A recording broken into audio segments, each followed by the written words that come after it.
right here. In fact, this is interesting. You won't believe this, but one of the first times I ever spoke in public, and I'm about to get to this, was, I think, at the Methodist Church in Hewitt, Texas, back in 1973. But I decided when I was a sophomore at Baylor, hey, I got something to say. And I'm going to stand up and I'm going to start talking even if everybody laughs at me. And they did sometimes, and they still do sometimes. But I said, I'm going to start talking. You know what? And here's my point. My whole life changed. Not when I stopped stuttering, I still stutter. My life changed when my attitude toward my stuttering. Why does it have to hold me down? Why can't, in the end, in somehow, some amazing way, this in the end actually make me who God wanted and created me to be? That's the point. You know, some of us in this room, we got stuff in our life. We've always used an excuse, always used a reason that I can't. Maybe the city of Hewitt has something they say, hey, we can't because of this. You know what I'm saying? We're going to have a positive attitude, whatever it is. You know, I'm responding in a positive way. And let this thing in the end actually make me even greater. You know how God made an eagle to soar in the heavens? If you're in the wilderness and you see an eagle soar, you're going to stop and watch because it's awesome. He was made to do that. But you know what? He's born in this nest someplace, usually on a tall cliff or a big tree someplace. And this little eaglet is in this nest, and it's warm and it's cozy. He's protected and everything. His food's even brought in. So the eaglet starts thinking to himself, man. Now, I realize I cannot actually verify this, but the eaglet starts thinking to himself, man, I could be happy in this nest the rest of my life. Because he wasn't made to live in that nest. He's made to soar in the heavens. And his mama knows that. So a day arrives when the mama eagle kicks him out of the nest. Then she does an amazing thing. She actually edges him toward the edge of the cliff. Then she does the unthinkable. She edges him off the cliff. Now here this guy has to be thinking to himself. I realize I can't verify this, but he has to be thinking to himself. Because he's in a free fall. He thinks, man, it was a great life. It was short. And he's screaming in bird language. He thinks it's over. Then an amazing thing happens. The mama eagle swoops down, catches him, and bears him up. Then drops him again. Catches him, bears him up, drops him again. Over the course of doing it over and over again, eventually the little eaglet thinks to himself, maybe, hey, mama's got something on the side of her body. Maybe I got some of those. And all of a sudden he sticks out where he didn't even know he had, uses what he's never used before, and discovers how awesome it is to fly. And as soon as he can fly, you know what he discovers? How awesome it is to soar in the heavens the way God created him to soar. And once you've soared in the heavens, you would never be satisfied stuck in that nest again. But here's the point. I don't know why this is. This is just the way it is. The thrill of soaring is always preceded by the fear of falling or the fear of failing. That's just the way it is. We all got something. You know what I'm saying? I'm changing my attitude somehow, some way, and realize, you know what? I'm going to let this thing make me even greater. I'm going to have a positive attitude. You know one of the reasons I want to have a positive attitude about stuff in my life? You know why? I got some kids, three kids in my house, actually, Natalie, Melissa, and James. 3 spouses, three in-laws things now. 9 grandkids I've got. And you know what? They're watching their dad. They're watching their papa. When something bad happens to my son, James, I want him to know, you know what? I know what you're supposed to do because I watched my dad do it. That's the point. Here's a second idea real quick. I'm making this the greatest year of my life, have a positive attitude to whatever comes down the pike. You know what else I'm going to do? I'm going to dream a great dream. I'm dreaming a great dream. Something that captures your mind, body, soul. You know, one of the things God gave us is the ability to dream. And the challenge is I'm not going to waste my life pursuing something meaningless. I want to dream something great because everything starts with a dream. Everything does. Every great invention, every great accomplishment, every great Olympic champion, every great Super Bowl champion starts in the heart and mind of someone who has a dream. That's who I want to be. It's what I want to do. And the challenge is I'm going to dream a great dream. As a kid, I wanted to be a quarterback. I dreamed about being a quarterback. I always wanted to be a quarterback.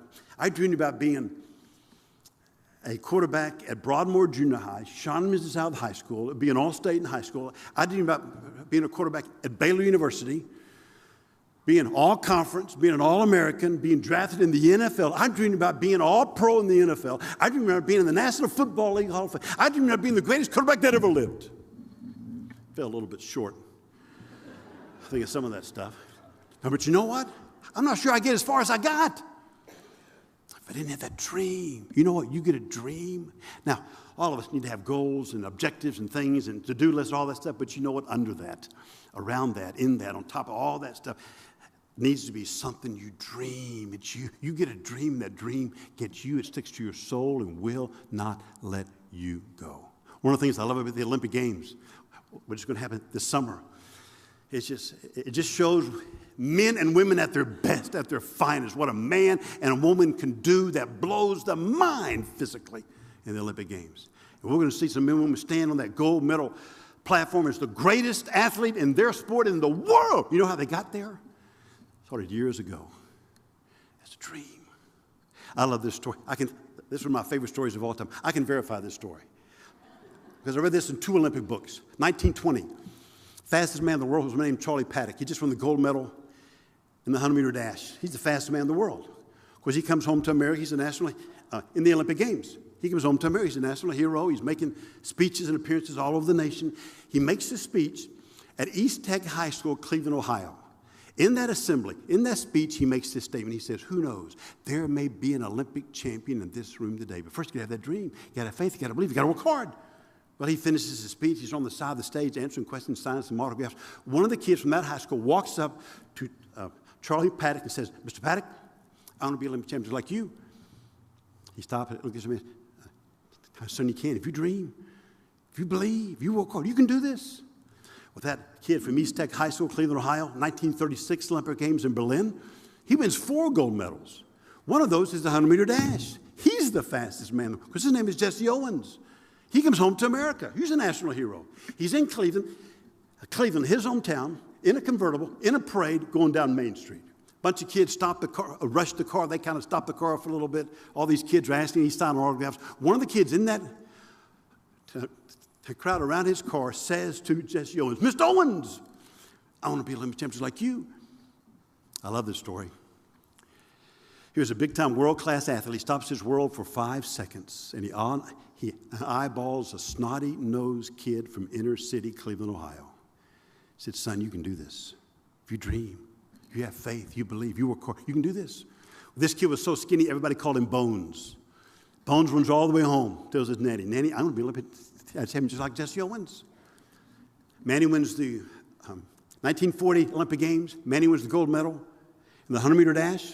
Fastest man in the world from Cleveland, Ohio, is a man named Harrison Bones Dillard. There's something about having that dream, about believing. You know what? It just captures it. There's nothing like having. You know, this is going to sound like I'm bragging. One of the dreams of my life. I was raised by a dad that loved Baylor. He played at Baylor. One of the dreams of my life was going to Baylor University and winning a Southwest Conference championship. Baylor's last championship when I got here at Baylor was 1924. One of the greatest thrills of my life is fulfilling that dream, and I don't wear it because I've already lost one, but I've got a 1974 Southwest Conference championship ring. There's nothing like having a dream, following a dream, fulfilling a dream, and you know what else is almost as nice and wonderful as that? It's living your dream in such a way that your life inspires somebody else to dream a great dream. As we just kind of pass it on. I'm going to dream a great dream, something great. Here's number 3, last thing real quick. We got to go. The power of love. You know what, in this year, 2016, a lot of things are important, a lot of things are huge, but nothing outweighs the importance and the value of love. The greatest motivating factor in the universe is love. Always has been, always will be. Money's wonderful. I'm all for it. But money only takes you so far. We got all kinds of people who've got everything the world has to offer and no one to share it with in love. The challenge is, I'm going to love. You know what the Bible says about love? Love bears all things, believes all things, hopes all things, endures all things. Love never fails, never ends, never changes. Now abides faith, hope, and love. These three, the greatest of these is love. One of the things my dad did well for us boys in our family is that he loved us. I mean, he said it, but you know what else he'd do? He'd hug us. I'd play a game, and after that game, I'd walk out of the locker room. My dad come up, he just wraps up in a bear. Some of the best moments of my whole life. As I said earlier, I've always been a Baylor fan, always have. Now, if you were raised as I was, loving Baylor in the 50s and 60s as a kid, you were also raised with a real strong dislike for the University of Texas. Because Texas beat us every year in football for 17 years in a row. My whole growing up life, my dream was to play at Baylor and play against the University of Texas. But my freshman year, 1971, Texas beats us for the 15th year in a row, 44-7. My sophomore year, they beat us for the 16th year in a row, 17-3. My junior year, 1973, we played in Austin, Texas. I'm talking Memorial Stadium. I'm talking 80-something plus thousand people. Great place to play football. It was a great game. Texas scores in the last second of the game and beats us 56-20. For the 17th year in a row. Now I'm a senior in 1974. We're playing in Waco. We're having a good year. They're having a good year. It's a big showdown, they call it, on the Brazos River. Our stadium, you know, the old stadium, only held about 48,000 people. We jammed about 52,000 people on the third play of the game. I threw a pass to a receiver on the left side. He catches the ball. He breaks the tackle. He goes 67 yards for it. We're ahead 7-0. I'm not sure if we had led in 17 years, and here we are ahead. Because everybody's thinking, maybe this is the year we finally win this thing. Well, you know this. The rules are emphatic. If you score, you have to kick the ball to the other team. So we kicked the ball to Texas. They're huge back then, ran the wishbone. They take the ball, they just methodically, they march down the field.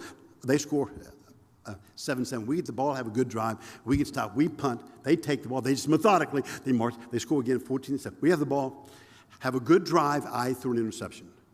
As I remember, it wasn't my fault. The guy ran the wrong route. But they take the ball. They score again. 21. We have the ball, have a good drive. We punt. They take the ball. They methodically march down the field. We finally stop them. They kick a field goal. It's now 24-7. Texas is ahead, and it's halftime. Our fans are leaving by the thousands. I bet there's somebody in this room who left that game that day. And they're all thinking, I'm not going to watch this. Well, start's going to happen. They get the ball first. We stop them. They get the punt. We block the punt. We go in and score. We end up shutting Texas down. They didn't score another point. We end up scoring 27 unanswered points. We end up winning that game 34-24. To this day, it's still the greatest comeback victory in the history of Earth.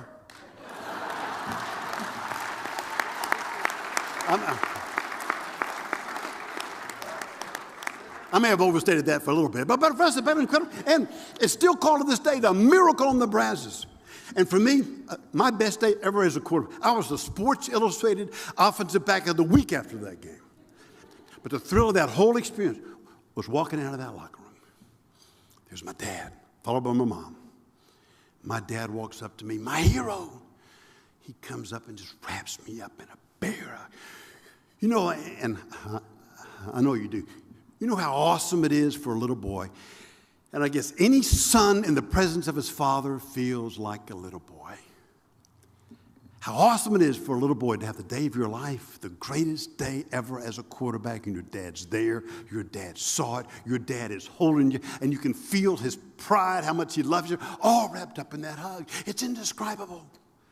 We were there before that. My junior year in 1973, we played TCU for homecoming. We're behind 34-7. 11 minutes left to go in the game. I mean, it's over all of a sudden. We start this amazing comeback, score 3 quick touchdowns. It's now 34-28. We'll steer behind by 6. But if we could somehow get the ball, somehow drive down, score, and then kick an extra point, we could win this thing 35-34. We get the ball with a minute and a half left. Start this amazing drive. I mean, we're hitting passes. Actually get on the 15-yard line, going in the score. 27 seconds left. I threw a pass to a guy on the sideline. He catches the ball, and the film showed after the game. If he had just hugged the sideline, and he'd have walked into the end zone, and we'd have won the game.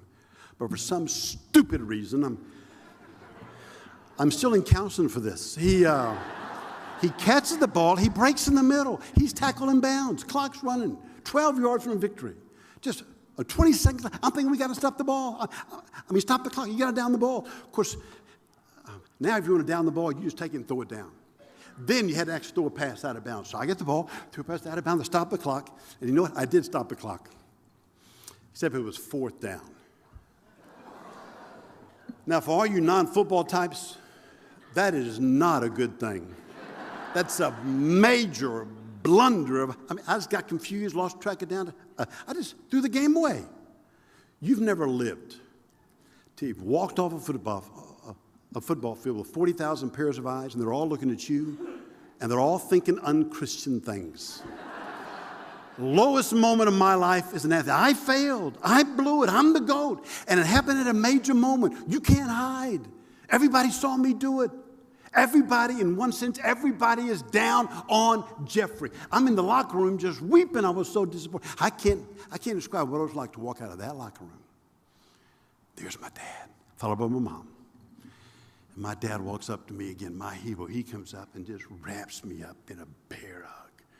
My head was on his shoulder just weeping. I was so disappointed. Here's my point. On my greatest day ever as an athlete, when I was the star and we beat Texas, you know what? I got that hug. On my worst day as an athlete, when I failed, when I blew it, when the whole world was down on Jeffrey, I still got that hug. That's a powerful thing. In fact, that'll change a life. In fact, I believe with all my heart that's the way God loves us through his son, Jesus Christ, unconditionally, just like we are. That changed my life. But you know what? And here's my point. That changed my dad's life when he was here at Baylor in 1947. My dad loved us. You know what? I've been loved that way. You know what I'm going to do this year? I'm going to love that way. So my wife is going to get loved that way. My kids are going to love it. You know what? My enemies are going to get loved that way. Bottom line, if love is driving the ship, you know one of the things just loving yourself. I spent most of my life never wanting to be me. I wanted to be somebody else. Now, after all these years, I'm starting to discover, hey, it's kind of awesome just to be me. I don't have to be like you. That's a major victory in life. And then you know what else I've discovered? How awesome it is to have a wife who I've been married to for 40 years, next month, Sheila. And my kids, how much I love my home, and I know I'm loved at home. And once it doesn't matter what happens when I go out and do something. If I succeed or fail, I know, bottom line, I'm going to go home and be loved. But you know what else is awesome? If a human being has all those loves going, but then he finds something that he or she loves to do with their life, out there in the community, out there in the world. You love what you do. And once you would do what you do, even if they didn't pay you. Of course, you don't want that for sure. You want them to pay you, but you love it. And if you discover a community who you love doing what you do with. If love drives the whole machine, you can't stop a person like that. He gets knocked down, he's getting back up, better, stronger. He's dreaming a great dream, and he's going to love. You can't stop a person like that. That person is going to go Altheus, Sithius, Fortius, higher, swifter, stronger. Hey, I did write a book. And it's entitled, If I Can, You Can. I love that title. It's just my story. After we're done, I'm going to be in the foyer, and I'd love if you to get a book. They're just $20. I'd love to meet you, sign it. You know what? I do pray this will be your greatest year, and you'll go higher, swifter, stronger. Thanks for being a part of this. It was truly an honor.